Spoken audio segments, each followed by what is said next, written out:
Hey, Keith Snyder here from Reality-Based Fitness. In this video, I want to talk about the importance of having sort of a pre-bed ritual of some self-massage and stretching.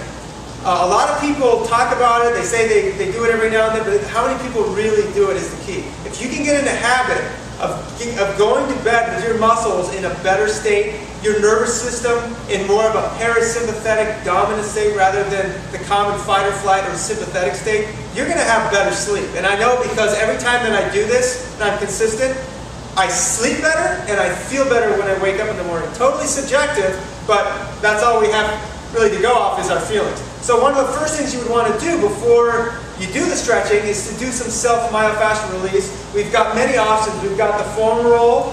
One of my favorites to do here would be to start lying on your back. And you might only be here for 2 to 3 minutes, maybe even a minute.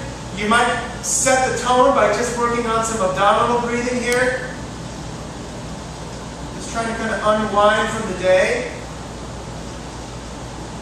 So if I have a hand up and a hand low, I can sense whether I have a tendency to move my chest first or my abdomen first. And if we're going to be stretching and relaxing, we're winding down the day, we really want to make sure that we're getting into that diaphragm, which has a much better connection in with our parasympathetic nervous system. And I can also put my hands out here to the side of my ribs, the lower ribs, and as I breathe in, I want to try to get that outward motion, that bucket handle type of motion.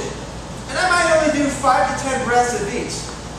And then from there, you could go into just a nice director release by getting it perpendicular to your spine. Give yourself a nice hug. It's been a hard day.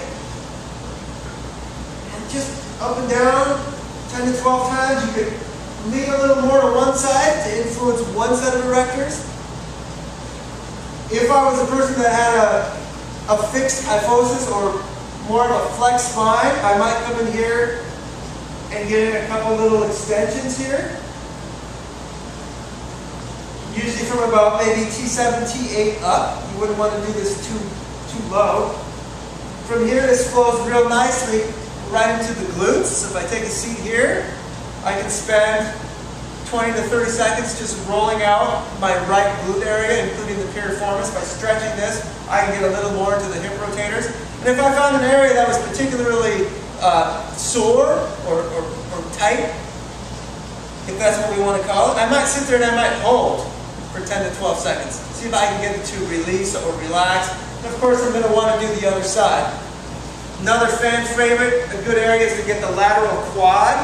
Influence the IT band a little bit. We're not really going to do a lot of IT band change here by pushing on it, but we're going to get some nice pressure into that vastus lateralis quad, which can get pretty short. And then if I come up here, I can spend a little bit of time on this TFL area here, this real tight structure that, if that is tight, causes more problems usually in that IT band. So you might get a better change in the lateral leg by working up here than working just on the IT band itself. And then of course I could go into some quads. And then, if need be, hamstrings are always good to do. I can put more pressure by putting the other leg. And then of course I can hit calf, the whole calf complex.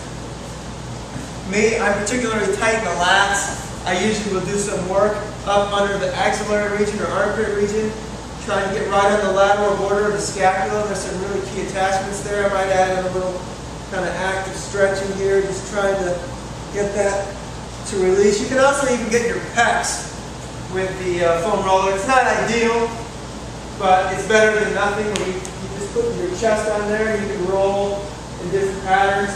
For ladies, you have to be careful how low you go, so you don't put too much pressure on the actual breast tissue. So, you've also got other options. If you have a stick or a rolling pin, you can spend some time, 20 to 40 strokes in all the major muscle groups. You can get your low back this way as well.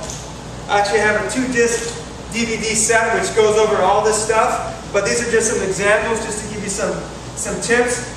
Golf ball or a tennis ball or a lacrosse ball would be great to do also for the ball of the foot. That's one that I like to do before I go to bed at least a couple times a week. And in the next video, I will show some static stretches.